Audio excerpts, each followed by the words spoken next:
غوث پاک رضی اللہ تعالیٰ عنہ کے والد محترم شیخ ابو صالح موسیٰ دوست جنگی سبحان اللہ ان کی خواب میں تشریف لائے اور فرمایا کہ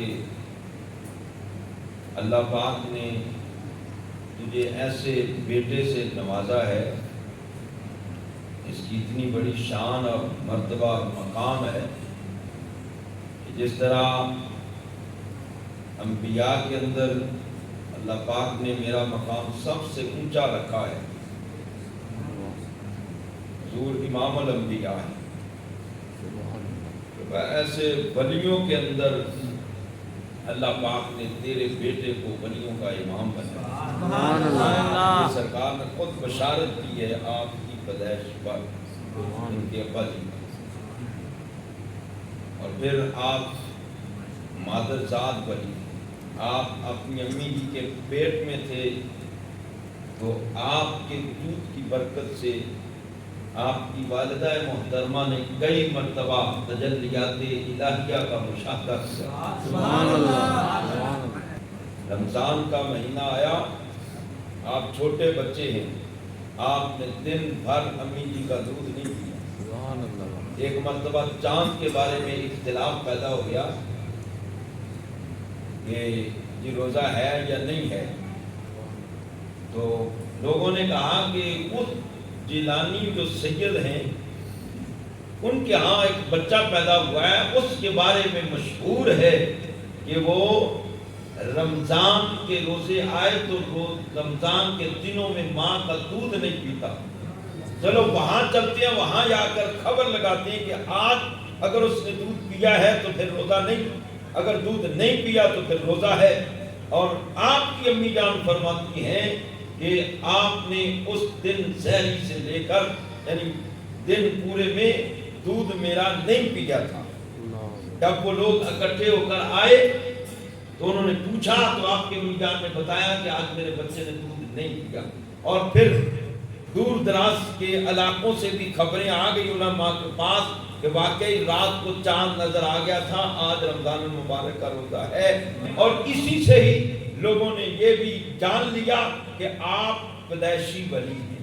سبحان اللہ آپ نے بہت تھوڑی سی عمر میں قرآن پاک حفظ کر لیا تھا، اور تھوڑی سی عمر میں ہی آپ نے جو یہ ظاہری علوم ہیں ان کو بھی پڑھ لیا تھا، پھر باطنی علوم کے لیے آپ نے دور دراز کے سفر بھی فرمائے، اور پھر روحانیت کے لیے بھی بزرگوں سے جناب کسب فیض کیا، مختلف بزرگوں کی بارگاہوں میں ان کے آستانوں پر جو صحیح معنوں میں اللہ کے فقیر تھے آپ کی وہاں بھی حاضری رہی۔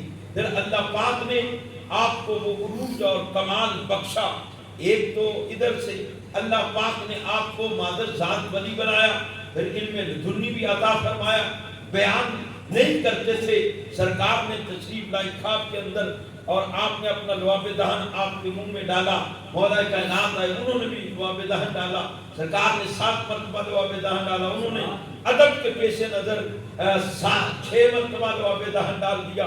اب زبان کیونکہ آپ بیسیکلی عربی تو نہیں تھے، وہاں چلتی زبان مختلف ممالک اور شہروں کے اندر وہ عربی زبان تھی، تو آپ نے جب آپ سے وہ حکم دیا گیا کہ بات کرو، بیان کرو، جی میں اجمی ہوں، بول نہیں سکتا اس طرح فصیح عربی زبان کے اندر میرے لیے مسئلہ ہے، تو آپ نے پھر اس وقت لعاب دہن ان کے منہ میں ڈالا اور آپ بولا کرو، تقریر کرا کرو۔ تو پھر آپ یوں تقریر کرتے تھے کہ بغیر مائک کے سپیکروں کے لاکھوں کا مجمع ہوتا تھا، اس مجمع کے اندر علماء نے لکھا جس طرح آپ کی آواز آپ کے قریب بیٹھنے والے بندے تک پہنچتی تھی، ویسے ہی آپ کی آواز جو مجمع کے آخری کونے پہ بندہ بیٹھا ہوتا تھا اس تک بھی پہنچتی تھی۔ پھر کلام کے اندر اتنا اثر ہوتا، اتنی شرینی ہوتی، اور اتنا وہ روح پرور آپ کا بیان ہوتا تھا کہ بیان کے بعد دفعہ کئی جنازے بھی اٹھتے تھے۔ حضرت غوث پاک رضی اللہ تعالی عنہ آپ کا وہ لڑکپن ہو یا بچپن ہو یا آپ کی جوانی ہو، آپ کا بڑھاپا ہو، آپ نے ساری زندگی، کیونکہ اللہ پاک نے آپ کو علم لدنی بھی عطا فرمایا اور پھر ولایت کے اعلیٰ درجے پر فائز فرمایا. وہ تو آپ مشہور سنتے رہتے ہیں کہ ولایت کے کس درجے پر آپ فائز تھے. یا آپ نے فرمایا تھا کہ قدم ہاتھی علی رقبۃ کل ولی اللہ، فرمایا میرا یہ قدم فرمایا جتنے بھی اولیاء کرام ہیں ان کی گردنوں پر ہے. تو پھر سارے اولیاء کرام جو اس وقت موجود تھے انہوں نے کوئی اگر اس دور کے اندر موجود تھے، وہاں کوئی آپ کے مجمع میں تھا یا نہیں تھا، دور گھروں میں بیٹھا ہوا ہے. ولی جو ہوتا ہے اللہ پاک نے اس کی سماعت بڑی تیز بنائی ہوتی ہے، اس کی بصارت بڑی تیز ہوتی ہے، یعنی وہ دور دور تک دیکھتا ہے. یوں کہہ سکتے ہیں کہ اللہ کا ایک ولی مشرق میں کھڑا ہو تو وہ مغرب میں ہونے والے واقعے کو دیکھ رہا ہوتا ہے اور وہاں کی آواز کو بھی وہ سن رہا ہوتا ہے. آج لوگ اس طرح کی جو بزرگوں کی شانیں ہیں یا کرامتیں ہیں ان پر بھی دانت نکال کر جناب تمسخر بھی اڑاتے ہیں. یہ کیسے ہو سکتا ہے؟ حالانکہ یہ بات قرآن و سنت سے ثابت ہے کہ اللہ پاک نے ان کی قوت گویائی ہو یا قوت سماعت ہو، قوت بصارت ہو، اس کے اندر بڑی پاور اور طاقت رکھی ہوتی ہے. اصل میں یہ لوگ اندر کے مریض ہوتے ہیں. یہ تان یہ اولیاء اللہ پر نہیں کر رہے بلکہ اللہ کی قدرت پر کر رہے ہوتے ہیں. یار شان دینے والا تو اللہ ہے. میں آپ کے سامنے بخاری اور مسلم شریف کی متفق علیہ حدیث پاک رکھتا ہوں. یہ حضرت ابو ہریرہ رضی اللہ تعالی عنہ حدیث کے راوی ہیں. آپ فرماتے ہیں کہ سرکار نے فرمایا اور سرکار فرماتے ہیں کہ مجھے اللہ نے فرمایا ہے. جب سرکار یہ بات کہے نا کہ مجھے اللہ نے یہ فرمایا ہے تو اس حدیث کو، اس بات کو حدیث قدسی کہا جاتا ہے. سبحان اللہ. حدیث قدسی ہے یعنی زبان مصطفیٰ کی ہے، کلام اللہ کا. سبحان اللہ. بخاری کے اندر بھی ہے، مسلم کے اندر بھی یہ حدیث موجود ہے. سرکار فرما رہے ہیں کہ اللہ نے فرمایا ہے من عادی لی ولیًا فقد آذنتہ بالحرب. فرمایا جس نے میرے کسی ولی سے چھیڑ چھاڑ کی، جس نے میرے کسی دوست سے بغض رکھا اور اس کے بارے میں عناد رکھا، اس کے بارے میں کوئی بات زبان سے ایسی کہہ دی جس سے اس کی توہین ہوتی ہو، تو فرمایا ایسے بندے کے خلاف میرا اعلان جنگ ہے. جب اللہ پاک پھر جنگ فرماتا ہے تو پھر پتہ کیا حشر کرتا ہے؟ حضرت عبد المطلب سرکار کے دادا جان آپ کے وقت میں جب ابرہہ کافر نے ہاتھی لے کر بیت اللہ شریف کی طرف جناب ناپاک ارادہ کیا کہ میں اس کو منہدم کروں گا، اور اس نے آپ کو بلایا بھی تھا کہ میں اس ارادے سے آیا ہوں، بیت اللہ کو گرانے آیا ہوں، لہذا تم اپنا جو کچھ کرنا چاہتے ہو کر لو. فرمایا کیا کہہ رہے ہو؟ بیت اللہ کو گرانے آیا. میرے گھر کو تو نہیں گرانے آیا، اللہ کا گھر ہے. بیت اللہ کا مطلب اللہ کا گھر. میرے گھر کے لیے آتا تو میں آگے کھڑا ہوتا. تو اللہ کے گھر کو گرانے کے لیے آ رہا ہے. اب اللہ جانے اور تو جانے، اس کا گھر جانے. آپ ہٹ گئے، ہو سکتا ہے یہ عجیب بندہ ہے، میں اتنا بڑا ارادہ لے کر آ گیا ہوں، یہ راستے سے ہٹ رہا ہے. آپ بالکل علیحدہ ہو گئے. اس نے جب یہ ناپاک ارادہ کیا، آپ نے توجہ رکھنی ہے کہ میں بیت اللہ شریف کو ڈھا دوں، اس کو منہدم کر دوں اور صفایا کر کے رکھ دوں، لیکن رب ہے. سبحان اللہ. اللہ ہے. اللہ پاک نے ابابیل بھیجے. ابابیل کتنا سا پرندہ ہوتا ہے. رب جب کسی کو تباہ کرتا ہے تو اس کی شان ہے، وہ کن کہہ دیتا تو پھر بھی ابرا کافر تباہ و برباد ہو جانا تھا، لیکن اللہ پاک نے کام ایک پرندے سے کروایا. پرندہ بھی چھوٹا سا ہے. ہم اس پرندے کو اللہ پاک نے چھوٹی چھوٹی کنکریاں، ایک کنکری وہ منہ میں ہے اس کے، اور ایک جناب اس کے پاؤں کے اندر ہے. تین کنکریاں وہ چھوٹا سا پرندہ لے کر آتا ہے. ایک جھنڈ سا آ گیا اور ادھر بڑے بڑے ہاتھی ہیں. وہ ہاتھیوں والا اس کو کہتے ہیں. پوری صورت ہے سورہ کی الم تر کیف فعل ربک باصحاب الفیل. سبحان اللہ. میں بابو آپ نے نہیں دیکھا کہ تیرے رب نے ہاتھیوں والے سے کیا ہے؟ کس لیے آیا تھا؟ بیت اللہ شریف کی بے ادبی کرنے کے لیے آیا. اب اگلی بات جو میں آپ سے کرنا چاہتا ہوں، یہ بیت اللہ شریف ہے، اس کی بڑی شان ہے، بڑا مقام ہے اس کا. بندہ ایک نماز اس کے سائے کے نیچے پڑھے، کتنی نمازوں کا ثواب ملتا ہے؟ 1,00,000 نماز کا ثواب ملتا ہے. یہ حجر اسود، اس کے اندر جو نصب ہے یہ جنتی پتھر ہے. یہ بندہ مومن جب اس کو بوسہ دیتا ہے یہ اس کی گناہ چوس لیتا ہے اور اس کو استلام کرتا ہے تو پھر بھی اس کے گناہ اپنے اندر جذب کر لیتا ہے. میں اگر لوگ اس کو ہاتھ نہ لگاتے تو جتنا سفید یہ جنت سے آیا تھا لوگ حیران رہ جاتے، اتنا سفید، دودھ سے زیادہ سفید. یہ تو لوگوں کی گناہ چوس چوس کر یہ کالا سیاہ ہو گیا، لیکن ہے جنتی پتھر ہے، بڑی بابرکت جگہ میں لگا ہوا ہے. پھر وہاں نماز کا فائدہ، وہاں دعائیں کریں تو دعا مقبول ہوتی ہے. اللہ کے انوار تجلیات کا وہ مرکز ہے بیت اللہ شریف. ابو داؤد شریف کے اندر حدیث پاک ہے کہ سرکار بیت اللہ شریف کا طواف کر رہے ہیں. اب یہاں آپ نے توجہ رکھی، بیت اللہ شریف کا خود کتنا بڑا مقام ہے. حدیث پاک کے اندر یہ بھی آتا ہے اللہ پاک 120 رحمتیں حرم شریف بیت اللہ شریف پر نازل فرماتا ہے. 120 رحمتیں ہر وقت برستی رہتی ہیں. ان میں سے 60 تو ان کے لیے ہوتی ہیں جو طواف کر رہے ہوتے ہیں، 40 ان کے لیے جو بیت اللہ شریف کے سائے میں نماز پڑھ رہے ہوتے ہیں، اور 20 رحمتیں اس کے لیے ہوتی ہیں جو صرف بیت اللہ شریف کی زیارت کر رہا ہے. بیت اللہ شریف کی اپنی خود اتنی بڑی شان ہے، اتنا بڑا مقام ہے، لیکن ابو داؤد شریف کے اندر جو حدیث پاک ہے سرکار بیت اللہ شریف میں طواف کر رہے ہیں. طواف کرتے کرتے سرکار رک گئے، فرمایا بیت اللہ تیرا بڑا مقام ہے، تیری بڑی شان ہے، تیرے سائے میں ایک نماز پڑھو 1,00,000 نماز کا ثواب ملتا ہے. ایک نیکی کی جائے 1,00,000 نیکی کا ثواب ملتا ہے. مقام بڑا ہی اونچا ہے، یہ بڑی مقدس جگہ ہے. لیکن فرمایا بیت اللہ یاد رکھ لحرمت المؤمن اعظم عند اللہ لحرمت منک. لیکن فرمایا یاد رکھ ایک بندہ مومن کی حرمت اور عزت اللہ کے ہاں تجھ سے کہیں زیادہ. سبحان اللہ، نعرہ تکبیر، اللہ اکبر، نعرہ رسالت، نعرہ تحقیق، نعرہ حیدری، نعرہ غوثیہ، تاجدار ختم نبوت زندہ باد، زندہ باد. بات آپ کو سمجھے گی کہ بیت اللہ شریف کا خود مقام بڑا ہے، سبحان اللہ، بڑی شان ہے بیت اللہ شریف کی.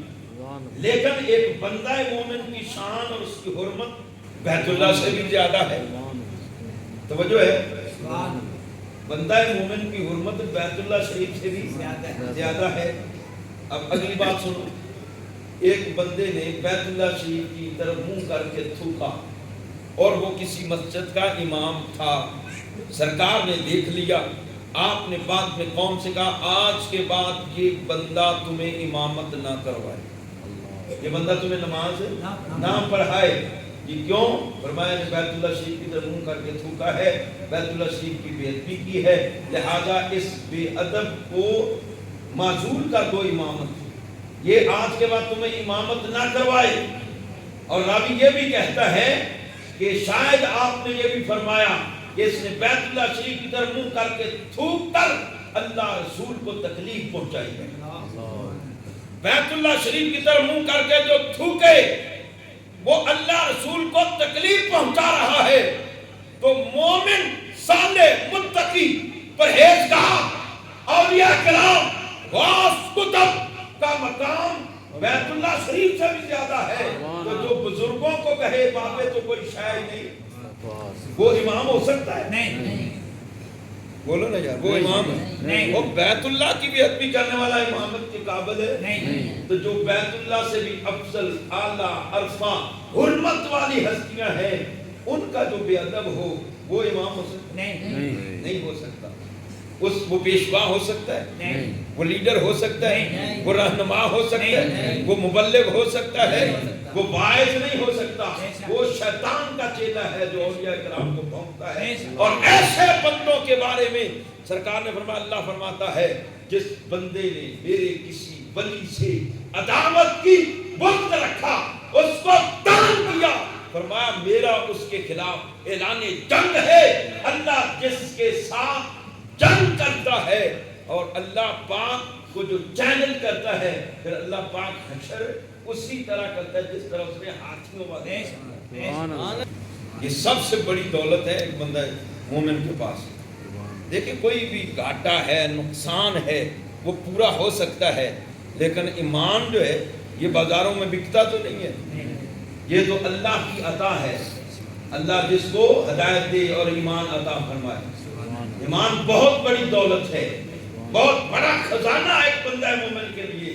تو جو بندہ اللہ کے محبوبوں کا بے ادب ہو جائے نا، اللہ پاک سب سے پہلے اس کا سینہ ایمان سے خالی کرتا ہے۔ اللہ نے اپنے محبوب کے بارے میں فرمایا نا کہ میرے محبوب کی بارگاہ میں آؤ تو اپنی آوازوں کو اونچا نہ کرو، ان کی آواز سے آواز کو پست رکھو۔ وہاں آواز بھی اونچی کرنے کی اجازت نہیں ہے۔ تبصرے کی تو پھر بات کی باتیں ہیں، جو لوگ سرکار کی ذات پر تبصرہ لگائیں وہ تو بہت دور جا چکے۔ وہاں تو کیا ہے کہ آواز بھی اونچی نہیں۔ اللہ نے قرآن میں منع کر دیا۔ حضرت فاروق اعظم جیسے بندے رضی اللہ تعالیٰ عنہ کہتے ہیں کہ انہیں بھی اپنی بات جب کرنی ہوتی تھی تو اس کو دوبارہ دہرانا پڑتا تھا۔ حضرت ابو بکر صدیق نے تہیہ کر لیا جب یہ آیت نازل ہوئی، یا ایھا الذین آمنوا لا ترفعوا اصواتکم فوق صوت النبی، یہ اے ایمان والو اپنی آواز کو میرے نبی کی آواز سے پست رکھو۔ وہاں بارگاہ وہ ایسی ہے، ایسی نازک بارگاہ ہے کہ آوازوں کو نیچا۔ حضرت ابو بکر صدیق کہتے ہیں میں نے ارادہ کر لیا تھا کہ آج کے بعد جو بھی سرکار سے بات کرنی ہے سرگوشی کو کرنی ہے، لیکن اللہ فرمایا اگر تم نے اونچی کر دی پھر دو نقصان، ان تحبط اعمالکم وانتم لا تشعرون، دو نقصان۔ ایک تو عمل سارے ضائع ہو گئے، ایمان بھی گیا، اور فرمایا کہ شعور بھی ختم ہو جائے گا، پتہ بھی نہیں چلتا۔ یعنی دو نقصان ہوتے ہیں کہ جو بندہ اللہ کے محبوبوں کا بے ادب ہوتا ہے نا، ایک تو اس کا ایمان ضائع ہو گیا، عمل اس کے سارے عقارت گئے، اب کو کوئی پرواہ نہیں۔ وہ اس کی جہاں صفات ہے نا، غفور، رحیم، رحمان، غفار، ستار، یہ اس کی صفتیں اللہ پاک کہ وہ پردے بھی ڈالتا ہے، معاف بھی کرتا ہے، بہت معاف کرنے والا ہے، بہت رحم کرنے والا ہے۔ لیکن ساتھ ساتھ اللہ کی یہ بھی صفات یاد رکھو، اللہ الصمد، اللہ بے نیاز، اللہ محبوب۔ کوئی بھی اللہ کا ہے نا، اللہ پاک اپنے محبوب کی شان میں بے ادبی برداشت نہیں کر سکتا۔ استاد فرمایا کرتے تھے کہ اللہ محبوبوں کے بارے میں بڑا بچور ہے۔ کوئی بھی اللہ پاک محبوبوں کے بارے میں بے ادبی نہیں، وہ بے نیاز ہے، وہ سارے بندے کے اعمال بندے کے منہ پر مارتا ہے۔ شیطان نے ہزاروں سال عبادت کی ہے، اللہ پاک نے فرمایا فخرج فإنک رجیم، نکل جا ہمارے دربار سے، تو رجیم ہے، مردود ہے۔ وَإِنَّ عَلَيْكَ لَعْنَتِي إِلَىٰ يَوْمِ الدِّينِ، میں قیامت تک تیرے گلے میں لعنت کا طوق ڈال دیا گیا۔ اب پتہ ہے شیطان ہزاروں سال اللہ کا عبادت گزار ہے، اس کی بندگی کرنے والا، اس نے ازراہ تکبر، اس کا نام عزازیل تھا، عزازیل سے ایک بات کی وجہ سے وہ ابلیس بن گیا، وہ ملعون بن گیا، وہ شیطان بنا، وہ لعنتی بنا۔ بات کیا اس نے کی تھی؟ انا خیر منہ، میں اس سے بہتر ہوں، یعنی اس نے یہی بولی تھی۔ آج جو یہ بدماش بول رہا ہے جی بابے تو کوئی شے ہی نہیں، اب انا خیر منہ، یہ شیطان بھی کہہ رہا ہے کہ آدم تو کوئی شے ہی نہیں، میں اس سے بہتر ہوں۔ آپ قرآن اٹھائیں، آپ ترجمہ پڑھیں، آپ کو سمجھ آئے گا۔ کہنے لگا انا خیر منہ، اور آگے سے نا پھر اس پر دلیل بھی دی۔ لوگ کہتے ہیں جی دلیلیں دیتا ہے، وہ دلیلیں تو شیطان بھی دیتا تھا، کہ بابے کوئی شے نہیں میں بڑی شے مولوی تو کوئی شے نہیں یہ حلوے دے پیچھے لگے میں بڑی شے بس مینوں منو تے جدو بندے دے اندر میں باہر جاوے نا میں تے سرکار نے بھی میں تو پناہ منگی فرمایا میں تو پناہ منگی یہ حدیث پاک ہے سرکار نے میں تو پناہ میں نہیں ہر ویلے بندے نوں کرنی چاہیے بندے تو مٹی ہے تے مٹی ہو جانا بندہ کھ بھی نہیں شیطان آکھیا انا خیر منہ یہ بابا جڑا یہ نال میں بہتر ہوں تے دلیل کی دیتی خلقتنی من نار و خلقتہ من طین یا اللہ میں دے واسطے دے تو تاں بہتر ہوں کہ میں اگ چوں پیدا ہوا یہ مٹی چوں پیدا ہویا اگ مٹی نال بہتر ہے ہن دلیل میں ٹنگی ہے دلیل رب نوں تے جلال ادوں ہی آ گیا کہ رب آ کے میں انہاں نوں آ کے سجدہ کرو چلو نہیں کیتا میں پوچھا کیوں نہیں کیتا کوئی اور عذر ہو سکتا ہے انہیں اور عذر نہیں انہیں اپنے آپ کو جناب آدم علیہ السلام تو بہتر آکھیا فرمایا جنوں میں بہتر کر دیتا ہے تو مودی قدمہ دی کھا کر کا بھی نہیں تو میرے آدم دی غلط بھی کیتی ہے یا پھر ہن تیری غلط میں لعنت دا توق پاؤں لگا اللہ نافرمانی اس تو فوراً کر دی فوراً ایکشن نہیں ہوئے ان او دے تے ایکشن کیوں ہے جدوں اللہ دے محبوب بندے دی انہیں غلط بھی کی پھر فرمایا اللہ نے فخرج نکل جا فَإِنَّكَ رَجِيمٌ فرمایا تو لعنتی ہے رجیم مردود ہے میں تجھ پر لعنت اب قیامت تک برسے قیامت تک برسے اور برستی رہے گی لعنت کا توق تو تیرے گلے میں ڈال دیا ہے تو گرامی قدر حضرات اللہ اپنے پیاروں کے بارے میں اپنے محبوبوں کے بارے میں بڑا ہی رجوع ہے اسی طرح کوئی بھی وہ انبیاء ہوں یا صحابہ کرام ہوں سرکار کی آل پاک ہو سرکار کی ازواج مطہرات ہوں وہ اولیاء کرام ہوں سارے اللہ کے محبوب ہیں سارے اللہ کے محبوب ہیں الحمدللہ یہ خوش قسمتی ہے ہم اہل سنت و جماعت ہیں ہم سب کو ایک سلام نہیں ہم لاکھوں سلام کرتے ہیں ہم سب کو ماننے والے لوگ ہیں اولیاء کرام کہ ہم خادم صحابہ کرام کے ہم نوکر اہل بیت اطہار کی جو قدموں کے ساتھ لگنے والی خاک ہے ہم اس خاک کو اپنی آنکھ کا سرما بنانے والے نہ مجھ سے رسالت کی بات ہو تو یہ سنی ہی اس شاقان کی جماعت ہے جو اپنی گردنیں لے کر سرکار کی بارگاہ میں لبیک یا رسول اللہ کہتے ہوئے حاضر ہو جاتی ہے اور کہتی ہیں آقا ہمارا سب کچھ آپ کے لیے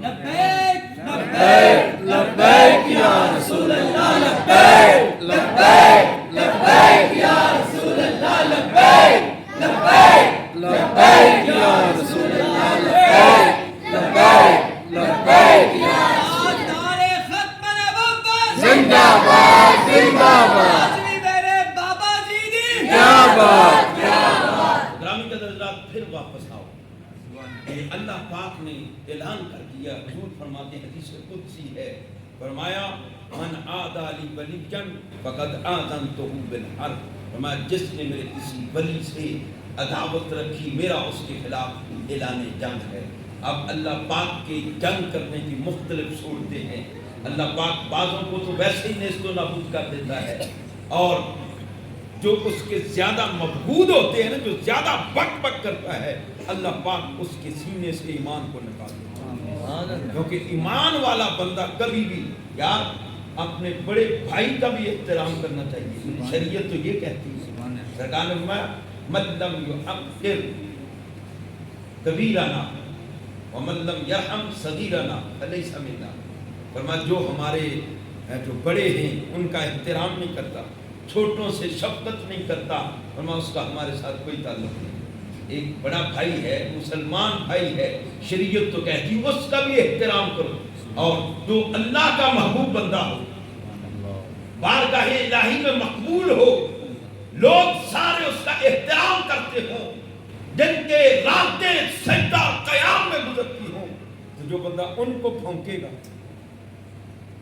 اللہ پاک اس کو معافی دے گا سب سے پہلے اس کے سینے سے ایمان کو نکالے ہاں ان کی بارگاہ کا تو جو ادب ہوتا ہے اولیاء کرام کا سب سے پہلی بات تو یہ ہے کہ ہمیں یہ ذہن میں تصور پختہ کرنا پڑے گا کہ سرکار کی امت میں بھی اولیاء ہیں.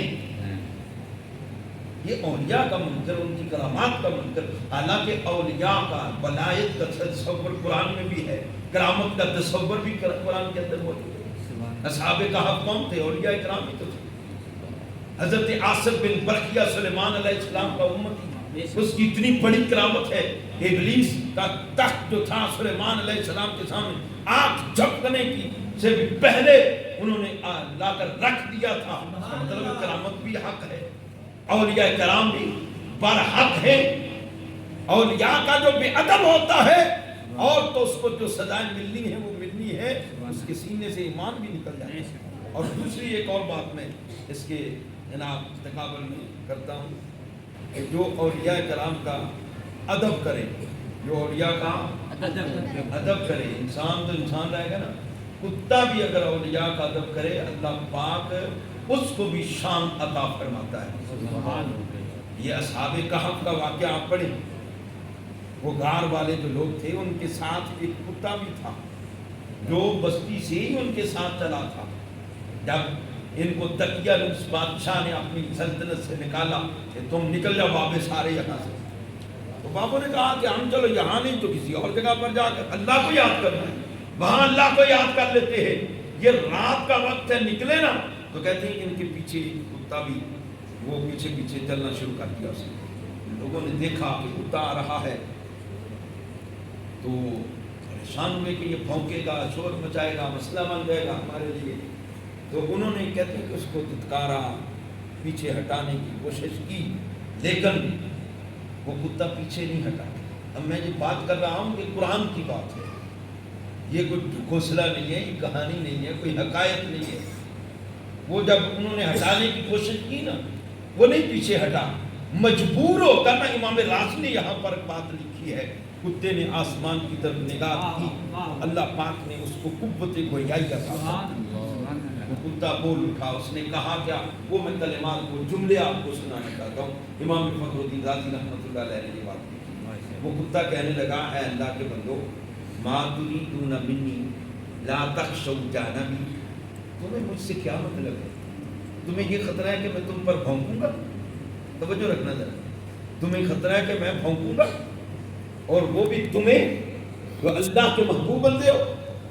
کہنے لگا ما تريدون منی، تمہیں مجھ سے کیا مطلب؟ لا تخشوا جانبی، میری طرف سے تم نے پریشانی نہیں لینی.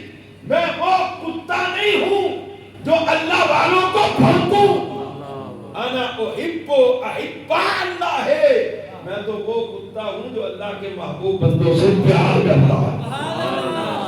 اگلی جو اس نے بات کی، فناموا حتی احرسکم، کہنے لگا کہ تم سو جانا، آرام کرنا، میں تمہارا پہرا بھی دوں گا.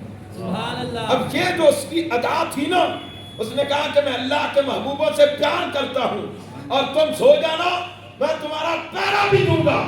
اللہ کی بارگاہ میں اتنی مقبول ہوئی، اللہ نے جہاں پر ان اولیاء کا ذکر فرمایا وہاں ساتھ ہی اس کتے کا بھی ذکر فرمایا. اور وہ اس کا پہرے دینے کا انداز تھا، جس طرح وہ بیٹھا ہوا تھا نا، اللہ نے اس انداز کو بھی قرآن میں بیان فرمایا. فرمایا وَقَلْبُهُمْ بَاسِطٌ ذِرَاعَيْهِ بِالْوَسِيلِ، فرمایا کہ غار کے دہانے پر ان کا کتا کلائیاں بچھائے ہوئے بیٹھا. اب جس طرح کتے کا وہ بیٹھنے کا یہ خسیس جانور ہے لیکن نسبت اچھوں کے ساتھ ہوئی. اور پھر مقام یہ ملا کہ اللہ نے ان کا ذکر جہاں پر کیا وہاں اس کتے کا بھی کر دیا. تو یہ نسبت کا صدقہ ہے، یہ فیضان ہے اولیاء کرام کی صحبت کا کہ کتا بھی ادب کرے. اللہ پاک اس کا ذکر ہی نہیں بلکہ اس کے بیٹھنے کے انداز کو بھی قرآن میں بیان کر رہا ہے، بیٹھنے کے انداز بھی بیان کر رہا ہے. اور قیامت کے دن اللہ پاک اس کو انسانی شکل میں بلم بن بہورا کی شکل دے کر اس کو جنت میں داخل کرے گا اور اس کافر کو کتے کی شکل میں جہنم میں داخل کرے گا جو موسیٰ کلیم اللہ پر بھونکتا تھا. بلم بن بہورا، اس کا ذکر بھی قرآن میں موجود ہے. میں موضوع سے اپنے کافی سارا ہٹ گیا لیکن اعتقادی باتیں تھیں وہ میں نے آپ سے وہ شعر کی ہے، وہ آپ کے گوش گدار کی ہے کہ اللہ کے محبوبوں کی شان میں جو بے ادبی کرے، ہزاروں سال کا عبادت گزار بھی ہو، اللہ اس کی عبادت اس کے منہ پہ مارتا ہے، اور جو اللہ کے محبوبوں سے پیار کرے وہ کتا بھی ہو، اللہ پاک اس کو بھی جنت عطا فرمائے۔ اس لیے ہمیں فخر ہے، ہم اس لیے کہتے ہیں ہم غوث پاک کے در کے کتے ہیں، ہم سگے دربار غوثیہ ہیں، ہم سگے مدینہ ہیں، ہمیں اس میں کوئی یار نہیں کوئی۔ میرے امام نے یہ کہا جب حضور کی بارگاہ میں حاضر ہوا، کوئی کیوں پوچھے تیری بات اے رضا، تجھ سے کتے ہزار پھرتے ہیں۔ سرکار کی بارگاہ میں حاضری دی، یہ جو بات آپ نے لکھی ہے، وہ سوئے لال ہزار پھرتے ہیں، تیرے دن ہے بہار پھرتے ہیں۔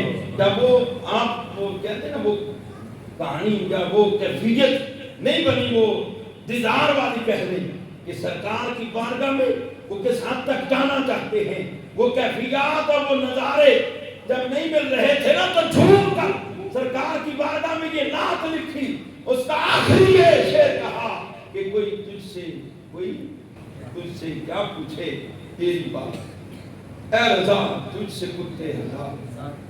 اپنے آنکھ کو اس حد تک گرایا، اللہ جبال نے پھر کرم فرمایا کہ سرکار نے اپنا دیدار سبحان اللہ پہلے اتھے اپنے آپ میں گرانا پڑتا، اس بارگاہ دا فقیر بننا۔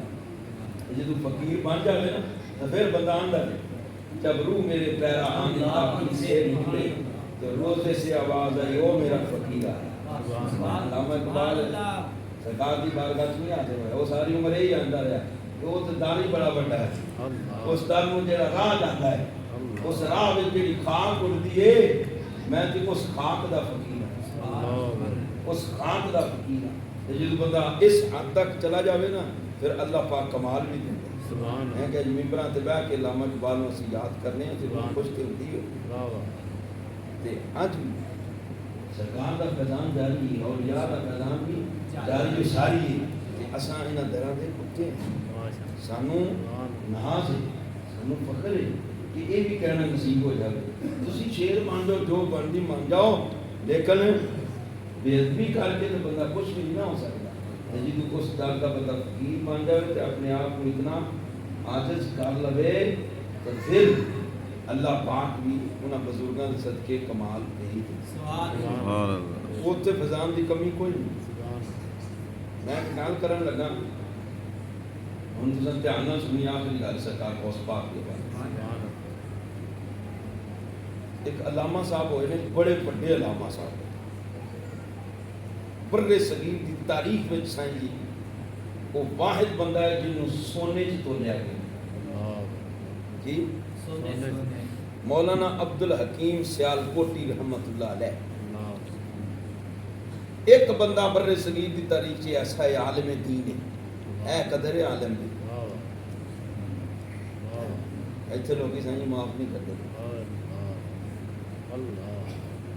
عالم دین علامہ عبدالحکیم سیالکوٹی رحمت اللہ علیہ، ایڈا بڑا عالم ہے، حضرت مجدد الفسانی رحمت اللہ علیہ دا ہمدرس بندہ ہے، اور مجدد پاک نو مجدد الفسانی دا لقب دینے والے عبدالحکیم سیالکوٹی بڑا کم ہے نا۔ اورنگزیب عالمگیر دا زمانہ تے کمرہ بنایا ہے تے 4 دروازے نے، 4 دروازے جتیاں پہ ادھر بھی شکیاں رکھتیاں ادھر بھی رکھ دیتیاں، وہ تارے کو منگن آئے ویکھنا بھی چاہ ادھر ہوں ادھروں دیو ادھروں ادھروں دیو۔ سبحان اللہ۔ ساڈی عوام دا آیا حالے کہ مولوی اگلے بھی ہتھوں ہی دے جائے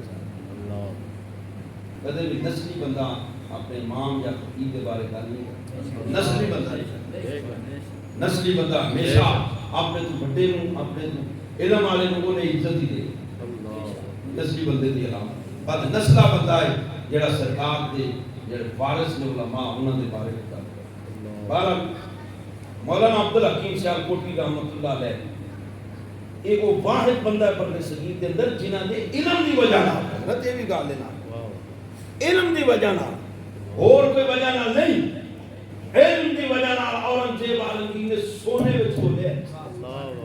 افتاوا عالمگیر یا میں نہیں آ گیا، اج سارے مولوی جس مسئلے نال نے فتوا دینا ہوئے تو فتوا عالمگیری دیکھ دے یہ اس بغیر فتوا دین ہی نہیں ہوتا ہے کیوں لاما صاحب ایڈا بڑا کام کیتا تے مالکاں پھر حضرت کنج مہربانی کیتی ہے میں سونے چ تولو مولانا عبدالحکیم سیالکوٹی نوں بڑے صغیر دی دھرتی تے پہلا بندہ ہے جنہاں نوں سونے چ تولیا گیا تے دو بندے ایسے ہوئے نے جنہاں نوں بڑے صغیر چ چاندی چ تولیا گیا دو بندے ایک تے ساڈے استاد نے استاد خادم صاحب دے استاد سن علامہ عبدالستار سعیدی صاحب حالے زندہ لوگ انہاں چاندی تولیا گیا جس سال میری دستار بندی ہوئی ہے نا 2006 چ اس سال جامعہ نظامیہ بنے میں 50 سال ہو گئے سن ادھر فتاوا رضویہ کی 30 جلداں میں مکمل ہو گئیاں تو محنت زیادہ حافظ صاحب نے کیتی ہوئی سی بڑی محنت کیتی آپ صاحب نے فتاوا رضویہ تے بڑیاں جلداں دے ترجمے کیتے اوکھے اوکھے مسائل نوں سوکھے لفظاں وچ بیان کیتا تے اے جناب کراچی وچ جڑے ہیں برکاتی صاحب انہاں نے 2006 وچ مزاف فاؤنڈیشن انہاں نے 2006 وچ حافظ صاحب نوں چاندی چ تولیا ایک بندہ دے پاکستان پھر اسی فاؤنڈیشن نے انڈیا دے وچ غالباً علامہ شریف الحق امجدی صاحب سے انہوں نے بخاری شریف کی شرح لکھی تو انہوں نے پھر اتنے انہوں نے چاندی چ تولیا اے علم دی شان سبحان اللہ جنہاں لوکاں نے دو بندے چاندی تولے گئے تے ایک بندہ سونے چ تولیا گیا تے اندازہ لاؤ کڈا بڑا عالم ہے تے جے گل کر بزرگاں کول سننی میں یہ اتنے بڑے عالم سن سرکار دا نا غوث پاک دا رضی اللہ تعالیٰ عنہ دا قصیدہ ہے جن کہتے ہیں قصیدہ غوثیہ بڑا مشکل بڑی بڑی یہ شروعات میں بڑے بڑے بابیاں نے شروعات کی ہیں تو مولانا عبدالحکیم سیالکوٹی رحمۃ اللہ نے بارے آتا ہے کہ انہوں نے پڑھیا نا جو قصیدہ غوثیہ شریف کسی ایک شعر تے آن کے نہ رک گئے سن اے گل سنن لگ گیا رک گئے تے ذہن چ گل آ گئی کہ ایتھے اس عبارت وچ اس عبارت وچ ایک کوئی نحوی سپم یعنی گرامر دی روح نال لفظ اے جویں مفتی طارق مسعود آ گئے گرامر دی روح نال اے لفظ لا نسبعن تے نہیں غلطی کرنی نا قرآن دی غلطی پہ کرے کڈا بے وقوف ہے او قرآن ذہن چ گل آئی گرامر دی روح نال گل ٹھیک نہیں کہتے اینی گل کرنی سی ایڈا علم دا پہاڑ ہے سینہ خالی ہو گیا خالی ہو میرے اس ایمان والے بندے سن بل ارادہ نہیں کی سی غیر ارادی طور تے گل ذہن چ آ گئی تے اسی ویلے اللہ کو معافی منگی تے فقیراں کو نسے ادھر ادھر نسے تے توڑ پہنچ گیا بغداد شریف اتھوں دے جڑے سجادہ نشین اس وقت انہوں نے جا کے ساری گل دسی میں اے گل سوچی سی میرا تے سینہ سارے لوگ تو خالی ہو گیا تے وہ فرمان لگے ممی دعا کرنا تو اوتھے جا فاتحہ پڑھ تے دعا کر کہندے اوتھے جا کے دعا کی انہوں نے دعا کی تھی تے باہر آئے نا منجی پئی سی تو تے لیٹ گئے لیٹے تے نال ہی نیند آ گئی اچانک نیند آئی تے تھوڑی دیر بعد جاگ آئی تے کچھ تھوڑا جہا اپنے آپ کو پرسکون جہا ویکھیا تے انج نظر پئی نا تے منجی دے ایک پائے دے نال ایک کھجور پئی سی تے بھوک بھی چھت لگی اچانک انج کر کے چائی کھجور تے کھا لئی جو کھجور کھا دی نا تے ایک حصہ یہ بندہ واپس آ گیا سبحان اللہ پھر نظر پئی دوسرے پاوے چ پیا وہ بھی چا لیا گل سمجھ گیا ادھر بھی ویکھیا ادھر بھی ایک پائے کھجوراں دو پئیاں سن وہ بھی کھا لیاں تے سارا علم واپس آ گیا سبحان اللہ وہ بارگاہاں نے واہ واہ کیا بات کہ اتھے تے سوچنا بھی اللہ نہیں یہ ولی یہ اللہ دے محبوب بندے ہونے اللہ دے پیارے بندے ہونے تے سوچ تے بھی گرفت ہو جاندی جے بندہ باک باک کرتا رہے اس واسطے انشاءاللہ گھر زندہ صحبت باقی پھر اگے کدے ٹورساں وما علیہ الا اللہ